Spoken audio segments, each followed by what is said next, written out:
I'll be having a news conference after we're finished it at about 4:30, 5 o'clock, and I assume most of you will attend. But a lot of things have been determined, and some things haven't, frankly.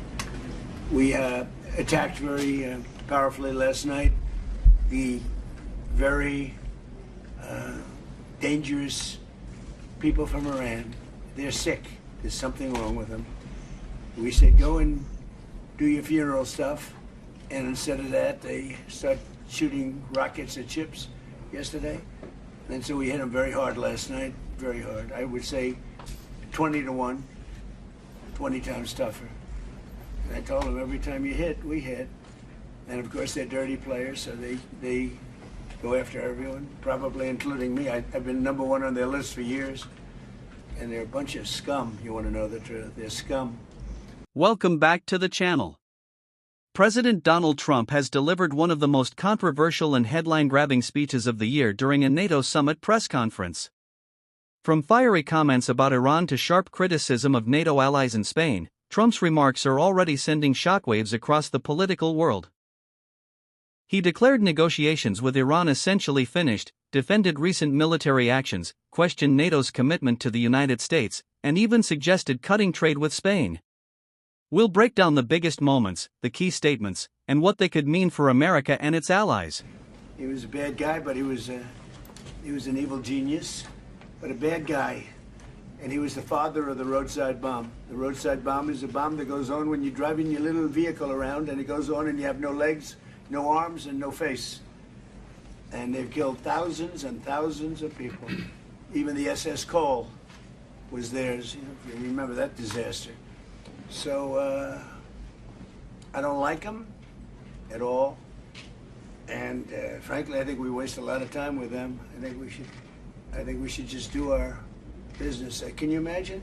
They start shooting bombs, actually missiles at ships yesterday. Saudi Arabia, Kuwait, a couple of others,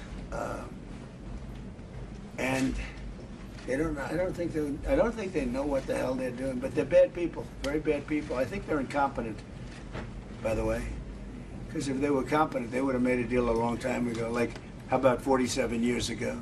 So they've been in trouble for 47 years, and we took out their first set of leaders, we took out their second set of leaders. They want to take out the U.S. leader, me. I'm on every list. I saw things this morning, I'm on every single one of their lists. And so far, I guess I've been a little bit lucky, but that maybe doesn't last very long, because that's the way it goes. But we have great people, but these are evil, sick people, and we have to rid their cancer. Their cancer. And you know what you do? You got to cut out cancer early. And that's the way I feel. And I want to thank Mark. He's been a great Secretary General of NATO. I'm not happy with NATO because of what they did with Greenland, and I'm not happy with NATO because of the fact that they didn't want to help us with the #1 state sponsor of terror, that's Iran. They were unwilling to help us. Now, in all fairness, I didn't speak to Mark about it. I think if I did, it might have been different, but we didn't need help.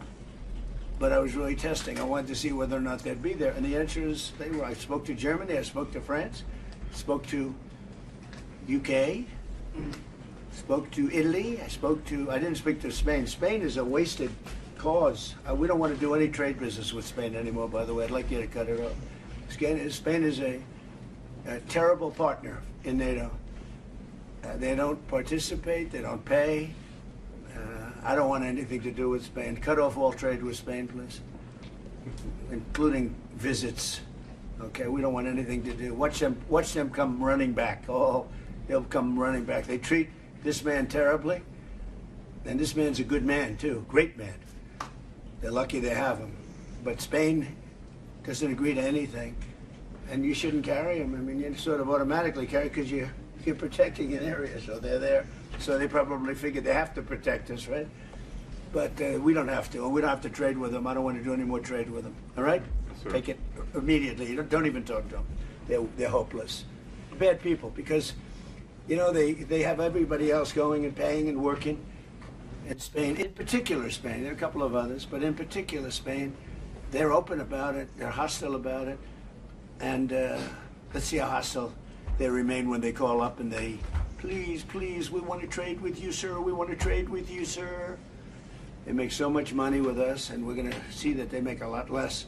I want no business with them. So, other than that, we're having the big meeting in a little while, and I'm going to relate my problems.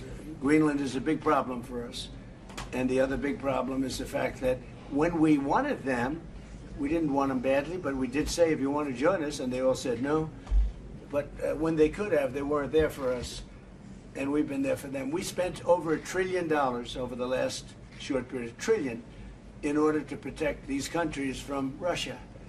And has nothing to do with us. We have an ocean, but it's been a long-term thing, and they haven't treated us right. And Mark understands that. He understands that. And we're going to work something out, I think, one way or the other. But we've been treated unfairly. We pay disproportionately. We had a time when we were paying 100%. We were paying 100% of NATO, and yet a lot of the countries weren't paying anything. But there was calls made a few weeks ago. I spoke with UK, and the Prime Minister said, well, we don't want to help you now, but we'll help you when the war's over. I said, that's not good. And likewise, I spoke to Germany. They didn't want to help. Spoke to France. They didn't want to help. Nobody wanted to help. Some of the very small countries wanted to help because they're the most vulnerable. I mean, that's the only reason they wanted to help. So I appreciate you being here. We're going to be going back together, many of us together. And again, I want to say, despite the fact that I'm very upset with NATO, that we pay far, far too much, billions and billions of dollars too much, because it's unfair, because we're protecting them. So we protect them, but they're not there for us. Think of it. It doesn't work. But I want to say this is a great leader. They're lucky they have him. It's their biggest asset. You want to know the truth? So, Mark, would you say a few words? Absolutely. Thank you so much, Mr. President, dear Donald. Let me start with... Please don't forget to like, comment, and hit the subscribers button for more political and controversial showdowns.